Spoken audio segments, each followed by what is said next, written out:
Kannada சினிமாவிலேருந்து rocking star Yash நடித்த toxic படம் இந்த வாரம் ரிலீஸ் ஆகி பயங்கர அடிச்சுக்கிட்டு இருக்காங்க எல்லோரும். தமிழ், தெலுங்கு, கன்னடம், மலையாளம், ஹிந்தின்னு சொல்லிட்டு பேன் இந்தியன் லெவலில் ரிலீஸ் ஆணுச்சு. ரிலீஸ் பண்ண எல்லா சென்டர்லையுமே பயங்கர நெகட்டிவ் ரிவ்யூஸ் தான் அதிகமாக போயிட்டுருக்கு. இப்போ அதுக்கு அடுத்ததாக பார்த்தா அடுத்த மந்த், அதாவது செப்டம்பர் மந்தில் 24ஆம் தேதி இன்னொரு பேன் இந்தியன் படம் ரிலீஸ் ஆக போகுது.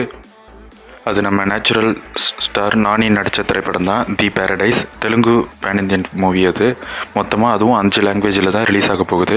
அந்த படத்தில் உள்ள ஆயா ஷர் அப்படிங்கிற அனிருத் மியூசிக்லேருந்து வந்த பாடல் கிட்டத்தட்ட யூடியூப்பில் 200 மில்லியனுக்கு மேலே வியூஸ் போய் நல்ல ஒரு எதிர்பார்ப்பை ஏற்படுத்தியிருக்கு அந்த படத்து மேலே.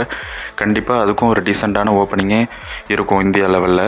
இப்போ அந்த படத்தில் ரீசெண்டாக கிடச்சிருக்கிற தகவல் என்னென்னா, கீர்த்தி சுரேஷ் அதில் ஒரு சாங்க்கு டான்ஸ் ஆடிருக்காங்க. அதுக்கான ஸ்டில்ஸும் இப்போ ரீசெண்டாக சோஷியல் மீடியாவில் செம்ம வைரலாக போயிட்டுருக்கு. ஆல்ரெடி நேனு லோக்கல், தசரான்னு சொல்லிட்டு 2 படத்தில் கீர்த்தி சுரேஷ் நானிக்கு பேராக பண்ணியிருப்பாங்க. அதே இதில் அந்த ஃப்ரெண்ட்ஷிப்க்கு காரணமாக இந்த படத்துலையும் நடித்து கொடுத்துருக்காங்க. அந்த சாங் தான் அடுத்த செகண்ட் சிங்கிளாக ரிலீஸ் ஆக அதிகமாகவே வாய்ப்பு இருக்குது. வெயிட் பண்ணி பார்ப்போம் அந்த சாங் என்ன மாதிரியான ரெக்கார்டை க்ரியேட் பண்ணுதுன்ட்டு.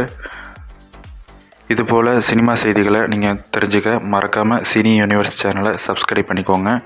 லைக் பண்ணுங்கள், ஷேர் பண்ணுங்கள். மறக்காமல் உங்களோட கருத்துக்களை கமெண்டில் தெரிவிங்க. தேங்க்யூ.